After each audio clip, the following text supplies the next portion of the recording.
What we're going to learn about today, guys, is how we can factorize polynomials that are above order 2. So we could be factorizing order 3, order 4, probably not order 5, but we could if we had enough factors given to us. Now, the question that we're going to use to do this is we're going to use fully factorized p of x equals x cubed minus 2x squared plus 25x take 50, given that we know that x minus 2 is a factor of the factorized form here. Now, using this information, we're going to write p of x in a fully factorized form, so everything in brackets, preferably linear factors. Now, the way this is done is using a mixture of skills that we have already picked up. First one is we're going to use algebra, expansion, and then inspection. So starting off, if we were to factorize this, first thing we need to think of, what would the factorized form look like? Well, the factorized form of p of x is going to look like, firstly, we know this is a factor, don't we? And then secondly, if we were going to go for this factor here and we only had one more factor, what would inside here look like? What order polynomial would we get? Order 2. So we're going to write an algebraic order 2 polynomial ax squared plus bx plus c.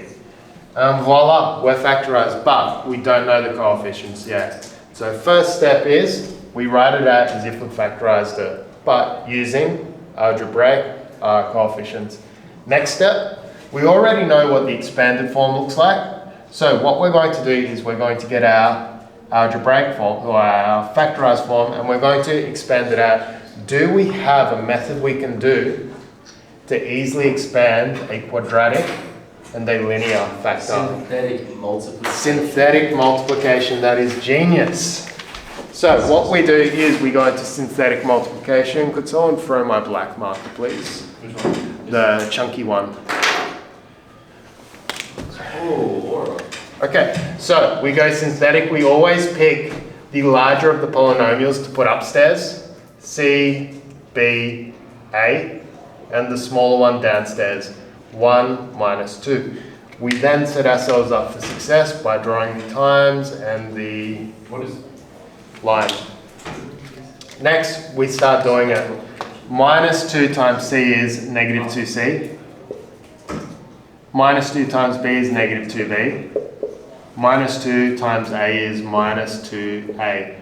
Moving along, we blank out this line, and then we start. So we've got a shift. 1 times C is C, B, A.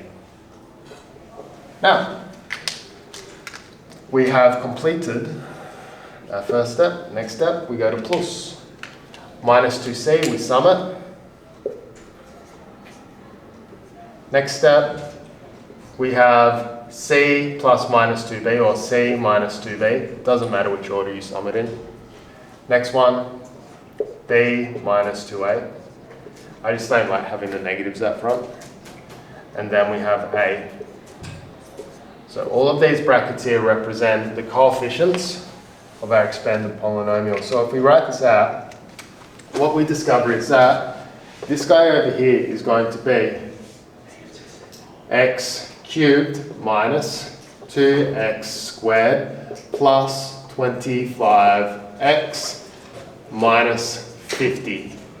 And that is all equal to ax cubed plus, in brackets, b minus 2a x squared plus c minus 2b x minus 2c.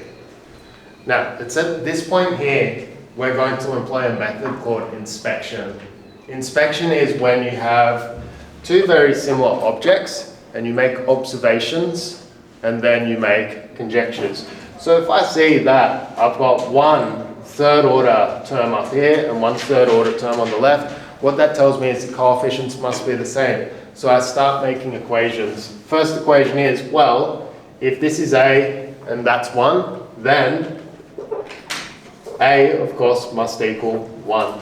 Does that make sense? Wait, say that again, sorry. We're doing inspection, so we have two similar objects or two similar math expressions. If we know that they are equivalent to one another, then we can match up the coefficients with the order term. There's only 1/3 order here, Yeah. there's 1/3 order here. If this one is 1, then A must be Yeah. 1. 1. What about the second one? We have B minus 2A, B minus 2A, and that is equal to -2. But we already know A equals 1. So we discovered that. Oops. This guy here. So B minus 2 equals -2. Give it both sides. B is equal to 0. And then finally C, we've got a choice. We can do this guy or we can do this guy. What's going to be easier? The second one, -2c. Yeah, because it's straightforward. So 2C is going to equal -50. Therefore, C is going to be -25. So this is using inspection to produce equations to then solve for the coefficients.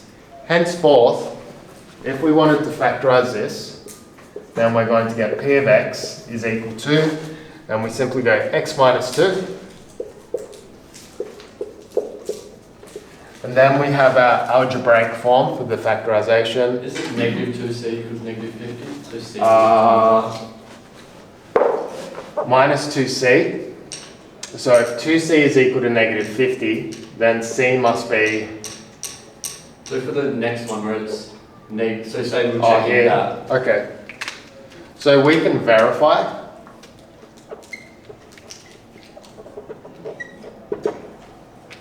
Or you can do this to solve it. So we have C minus 2B is equal to 25. 25. But B is equal to 0. C is equal to That's why it shouldn't be 25. -25. So what you discover over here is that we're going to get -25 minus 2 times 0, and that's going to be -25.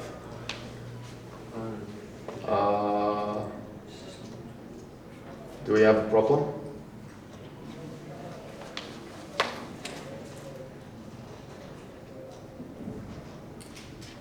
Where is the problem? You got -2c. Say -2c. -2c is equal to -50. 2c should just be equal to 50, should it not? 2C, why is I thought it it's just equal to 50? I thought it's -2c Because they're both equals negative. -50.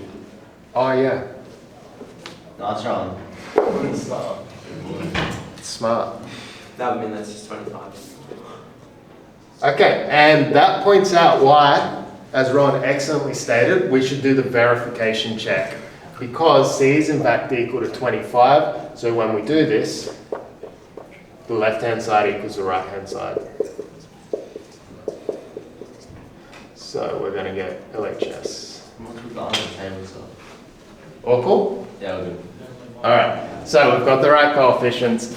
Next step, what we're going to do is we're going to sub in the coefficients that we discovered on the right there into our expression over here. A is equal to 1, so it's just a coefficient of 1. B is going to be 0, and C is going to be 25. Now, here's our factorized form, but could we factorize it even more? Yes. What condition do we have here? Dots. Dots. What? Oh, wait, you do too. Dots. That's Special dots. The complex version of dots.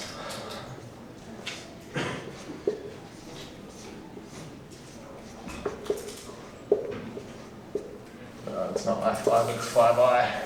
same thing, is it not?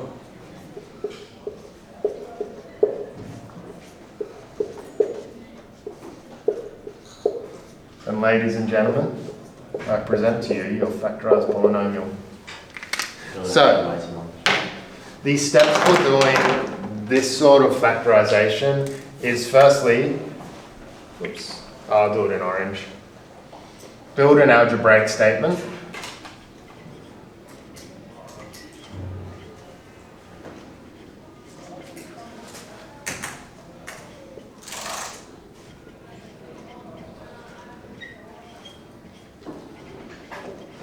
build an algebraic factorized form. 2, expand it out. Expand, you can use whatever method you want. You could do FOIL, you could do synthetic multiplication, or if there's some shorthand version doing it, you could do that as well. Third step, inspection.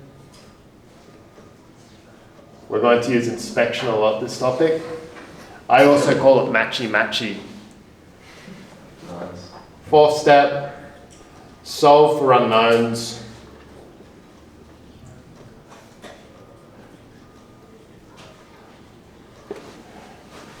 Final step, build equation and factorize where possible. Or I should say build polynomial. Polynomial.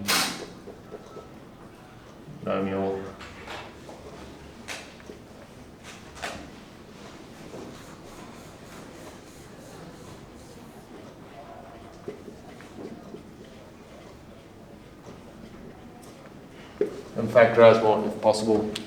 Are there any questions? So the reason why we would do this is we could be presented with a polynomial, and if we have it in its factorized form, firstly, it makes it easier to graph. Secondly, it makes it easier to identify the zeros or the roots. And thirdly, I can't really think off the top of my head right now, but that should be plenty of reason to want to factorize these guys. Sound cool? Look at the roots, basically.